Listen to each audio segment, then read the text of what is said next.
friends, I'm Danielle M and welcome to my channel today. I have a little DIY that I wanted to show you guys, and it's going to be my first time ever doing anything like this, so if it fails, then don't do it. We're going to learn together. So I really want to paint this fireplace behind me. As you guys can see, it's really brassy right now and I'm just not loving it, and you know, I want it black. And so I'm going to do it. I watched quite a few tutorials on this on YouTube, and all the ones that I found basically used spray paint. They used like a heat resistant spray paint to do it, and that kind of scared me, just using spray paint in my house, like having to tape up so much of my fireplace and cover it. Like I just really didn't want to do it that way. I was going to if I had to, but I really didn't want to. So I kept looking and I ended up seeing, it was like a commercial ad, but it was very interesting, and she was actually painting this same exact thing. She used a different color, but it was the same exact thing, and I'm going to show you guys the paint that she used, and I'm going to do it too. And so hopefully it's going to turn out just as well. But this paint is supposedly able to, what is it called? It's by Heirloom Traditions. It's called a all-in-one paint surf. So you have to prep it first with this to get like any oils or grease off your fireplace. Make sure it's like really clean. So we are going to do this first. Oh, actually this is the prep. This is the paint, and I had that backwards. So this is the prep. We're gonna prep it first. And then this is the black paint that I got. And so supposedly this stuff is like magic and can cover basically anything. Like if you want to cover fabric, it supposedly can paint right over fabric, I don't want to tell you guys wrong. Paints most surfaces in and outside of your home, including wood, laminate, leather, vinyl, smooth fabric, ceramic, glass, metal, and more. So apparently it's just like magic paint, and you know, we're gonna give it a go and try. I did also get this foam roller that was from this website that they recommended to use, and so we're gonna use that. I also have some brushes that are just laying around that I'm gonna use, and hopefully those will be okay. So again, this is called Heirloom's Tradition. It was on their website that I ordered this from. I will list it down below in the description so that if you need any of those details, you can have it and you can go check it out. And then also I wanted to share with you guys, I guess it's kind of a little DIY act of kindness. It's really just for your home, but it's something that's been really encouraging for me and just on my heart, and I thought it would be fun to share with you guys, and maybe it's something you can start thinking about for your home and do for your home. So we're gonna get to that too. We're also gonna use this black paint for that. And so let's start prepping this thing and get to it. Even in the darkest night, you shine so bright.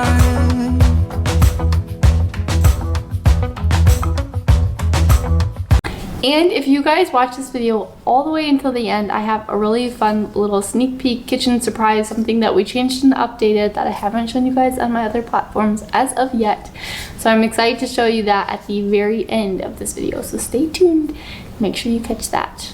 Okay, I'm about to get started, and I was just reading the directions, and I do want to let you guys know, I don't think I told you guys, but this is heat resistant as well. And one of the things I didn't like about the spray paint option is because you have to sand it all first. It even says on here, no sanding, and it lets you know that it's non-flammable. So it says you can put it on with a brush or a sponge. We're going to use a brush because I want to save my sponge roller for the paint. So after you put it on with a brush, then it says to allow it to sit for 1 to 2 minutes, and then scrub with a scoring pad. So she did not do this in the tutorial I watched, and maybe she just skipped over it and did it when, you know, she wasn't showing that part of it and she did do it. Or maybe it's not necessary for this particular piece, because you know, these directions are just for every piece that you would need no matter what project you're working on. So maybe it wasn't necessary for this, but since it is on the directions on here, I am going to do it. So I wasn't preparing for that. So I just went in my kitchen and found one of these. It's for dishes and you just clip it on. If you guys have one of these, you know, but this side is a little bit like a scrub side, so it should scrub it pretty good.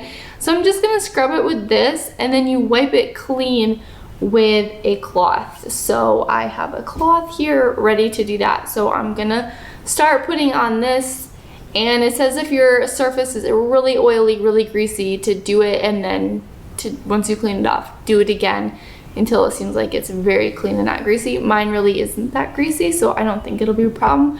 We'll start with one time and go from there. So this is interesting, and I'll give you guys a closer look of what it is, but if you guys can tell from there, it's actually kind of soapy, like bubbles. Let me show you a closer look.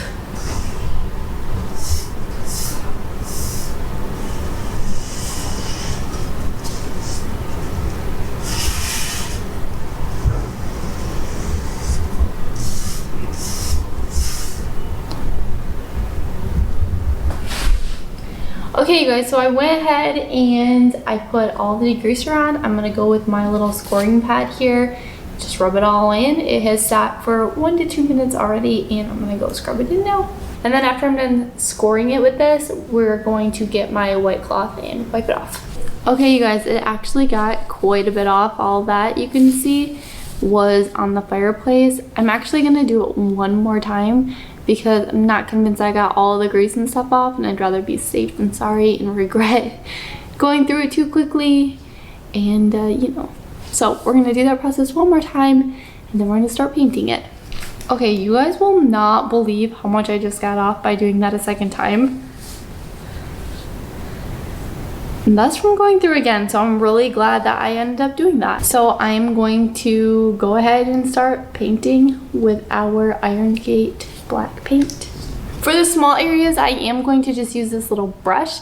Now, the tutorial I watched, she did not even tape off anything on it. She said to just scrape it off if it got on your glass, so I'm kind of hoping that that'll be okay and we'll be able to do that, and we'll see. I don't know, it might be the wrong decision but hopefully I can just have a steady hand and we'll be able to do it without taping off all of those little sections. Let's see.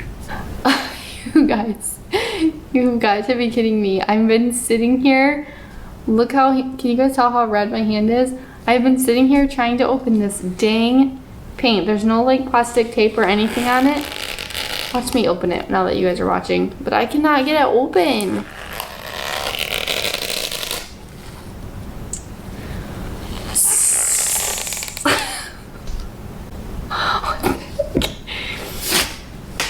I just found where all of the cords and stuff are. Levi, come use your muscles. Oh yeah, oh yeah, oh yeah. Oh, be prepared. You will need the muscles. Buddy, you know those big round rocks by the, when you go out the front door, there's some big round rocks? Like, oh yeah? Bring me one, not the one that has writing on it though. Bring me one of the ones that are plain. There's these really round ones, but there's... Yeah, they are. They're like right by the door on the left. Next to the one that has writing. Okay, so something I have been wanting to talk to you guys about, and this probably will sound really strange and weird to some of you guys, but that's okay. Before we even bought this house, like when we were house shopping and stuff, so as we were house shopping, I was also obviously doing like my own prayer time, my own meditation time, my own like studying through the Bible and stuff like that. And through that time, I started to have this idea, just, you know how sometimes you just get these little ideas and you're like, where does that come from? I really feel like it was from God. It was just giving me this little insight, this little piece of something that really didn't make sense to me at the time. And that was that we were gonna have a house on a hill. And it just seems so silly when I say it, and I didn't even know why. Like, why are we gonna have a house on a hill and what does that mean? And we ended up looking at a house before this house that we got, and it was a house on a hill. I'm gonna start painting as I talk to you guys, but it was a house on a hill, and we ended up putting a bid in on it, as well as I think like 8 other people, and obviously they did not choose us. And I really thought, like, because of that little note in my heart of you're gonna have a house on a hill, and then that house being on a hill, that was gonna be the house for us, and then it wasn't. And that kind of broke my heart a little bit. then we just kept looking, and I kind of forgot that I even had that idea of having a house on a hill when we looked at this house. I really stopped thinking about it. And so after we got this, so when we were looking at this house is actually more on a hill than the previous house would. So we're basically in the city, and this house is kind of a picture of a house on top of the whole city of where we live, and especially in the community where we live. And so it's kind of funny that even though I had no idea why, and it wasn't something like not something I was ever yearning for, having a house on a hill, like why would you yearn for that? I don't know, maybe you do. But it was never anything that I thought of. It was just something a little note that God gave to me. And I kind of forgot about it until we moved in, and then I remembered like, oh my goodness, like we do have a house on a hill, and here it is. And so I clearly have a problem being able to talk and paint at the same time. So anyways, I was just telling you guys that I realized that we got a house on the hill and thought, wow, that was really cool and strange at the same time. And you're probably like, yeah, so what? What's the significance of that? Like, why? Well, and just hold on with me, even if you're not like a Christian or you're not a believer and you don't believe in this kind of stuff. Just hold on, because I still think I have like a really cool like nugget of something that I want to share with you guys. So if you read the Bible, a house on the hill is basically like an example of for us to not be hidden, right? Like you're on a hill, you're gonna be seen, and not to shy away. And so it's just a good reminder for me when I think about, okay, my house is on a hill, what do I want that to say to people when they come in here? Like, what significance is that? And so I've just been thinking a lot about that. Like, what do I want people to feel when they come into my home? That kind of goes back to my vision board. If you guys haven't watched my vision board video, go watch that, because that'll make a lot more sense about what I'm saying. But I really had a heart to have a new house that could kind of be like a retreat for women. And though I don't think this house is really suited for that, maybe it is. I'm still kind of like working through like how God wants me to use this house and what that's gonna look like. But no matter what, I do want it to be a house. I want people when they come in here to have this feeling of serenity, this feeling of peacefulness, this feeling of kind of like renewal, like whatever you're going through, when you're here, like you can get through it. Like, I don't know, and I don't, maybe that's not something that's gonna happen for other people. Maybe that's just something for me, but it's been a good thing for me to keep going back to when I think about my home. Like, I don't want this to just be a home, because what's the point of a home if it's not like used for something, like to celebrate, to laugh, to play, like whatever it is, to hold visitors and make memories. Like, there's so many good things that we use our homes for, and what good is it to make it beautiful if you're not going to use it for anything? And so even though I might be doing like home decor videos or whatever, like I'm always thinking about this like as my purpose and as my motive of what drives me to do these things. And I'm not saying like you have to have a beautiful home for it to be a place of serenity or renewal or whatever. Obviously you do not have to have that. It's just something that, I don't know, it's just something that's driving me. And so I wanted to encourage you guys to figure out like, what is it that you want people to feel when they go to your house? Because it might be you want it to be a place of laughter or of games or, I don't know. Let me know down in the comments, like, what is it when you want people to come to your house? Like, I know you want them to feel welcome. I hope we all want them to feel welcome. But beyond that, like, what is kind of like the mission or the motive you have over your home? And whether that's, you live in an apartment or you own your own home, or, you're still living with your parents, whatever it is. Maybe it's even just for you. Like, what do you want the home to be for you? Maybe you want it to be a place of artistry to help inspire you towards your goals, and, like, what is it? And then I'm going to encourage you, I am going to be painting a rock. I had Levi go get me a rock. And I'm going to be painting it black after I'm done with the fireplace with the same paint. And then I'm gonna write the verse, just the verse like reference for where the verse is for it's a city on a hill.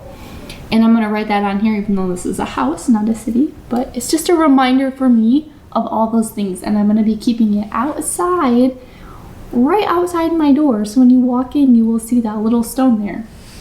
And so whatever it is that you want people to feel or you want your home to be about, I want to encourage you to be like proactive in thinking about that and praying about it and trying to make that come into a reality. And I think it'll be fun to see in the future how God uses this home to help bring about those feelings. Anyways, let me know down in the comments what are some things that you want people to feel when they come to your house. I would seriously love to know. And if you guys have ever done anything like that over your home, like you have like a home theme, I would also love to know that, because this is the first time I've ever done that over my home, but it's been a lot of fun. And this is definitely going to need more than one coat, but one coat is down. And I'll show you guys right now. Okay, you guys, so I'm not gonna lie, I'm a little bit worried as to how this is gonna go. As you can tell, it's obviously very spotty. And then when I use the roller, it gets like this texture. And so I'm wondering if that's gonna even out or is that gonna stay? It's 2 coats. I'll give you guys a closer look right now. And I mean, it's still drying, so it's kind of spotty. I think you could totally get away with doing just 2 coats. I am gonna do 3 coats because I'm kind of a perfectionist and I just feel like it's gonna need 3 coats to have really good coverage, complete good coverage. That's gonna make me happy. So a negative that I am noticing with this paint, and you know, I kind of blame myself because I didn't check to see what kind of paintbrushes you need to use, other than I took the foam roller because they suggested it. So I think because I'm using, although small, a paintbrush, not this one, but I am using a paintbrush, and every little like drip, or not line, but like if you make drips and you don't clean it up, or you have like a thicker line when you draw your brush, you know, when one side is thicker, if that makes any sense to you guys, then it is going to dry that way. So you have to make sure that you're really evening out all of your strokes, and it's hard to do with a paintbrush, so maybe look into the foam brushes or what kind of brushes they recommend on the website. So that's where I'm at right now. I'm gonna let that dry, do one more coat, and we will be wrapping this video up. I haven't taken the tape off. Do you guys see what I mean about the lines? That is dried in there. It doesn't bother me very much, but that one kind of does. That one doesn't even look dry yet. But you know, just be really weary of that. Like, it's not gonna bother me, but I could definitely, that looks like it can maybe be touched up. But if that kind of stuff is gonna bother you, just be cautious what kind of brushes you used. I was just using this paintbrush, and I think that's where a lot of my issues came from. But overall, it looks really great. I have to clean the glass off. It's really smudged right now. But yeah, I think it looks good. I did also open this up and kind of touch some of those little areas that you don't see when it's closed. I got that middle there, and just, so I'd encourage you to do that if you're gonna do it, because there was definitely some areas I would have missed had I not opened those up. Now I'm gonna give you guys that quick little kitchen sneak peek that I promised you I was gonna show you. It is definitely dark here, so I apologize for the lighting. But if you guys watched the prior video, then you should maybe notice what we changed. Number 1, we changed that light up there. And it's still not in a great place. It's still, obviously, there's just a light there for no reason. But it is fine now until eventually we'll change it to put it over on a kitchen island. And then if you go through, we changed all of the hardware. Maybe I should turn some lights on.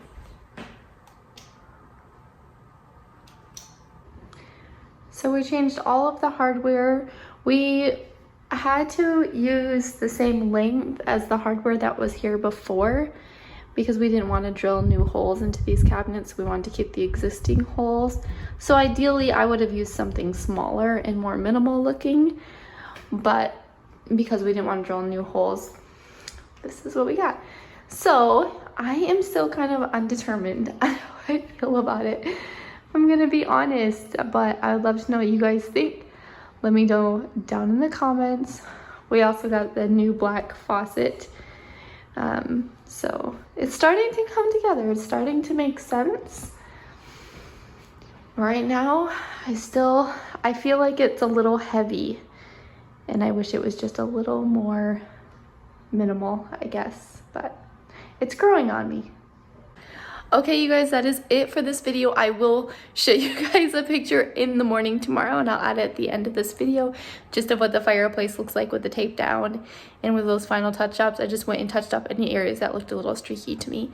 And so that is all. I hope you guys enjoyed this video. Let me know if you made it to the end of this video. I hope it's because you liked this video, and I hope that I can encourage you to stand aglow wherever you go. Bring happiness and joy and encouragement and love to the world around you. That is always what my channel is going to be about. And so I hope that I did that today. And as always, I love you guys. Thanks for being here. Bye.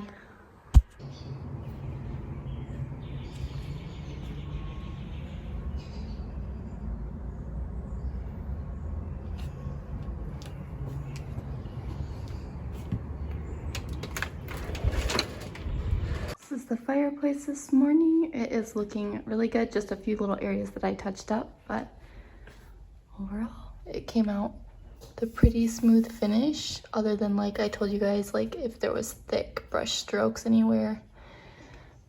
But unless you're getting up really close to look at it, you would not see those. Really happy with how it turned out.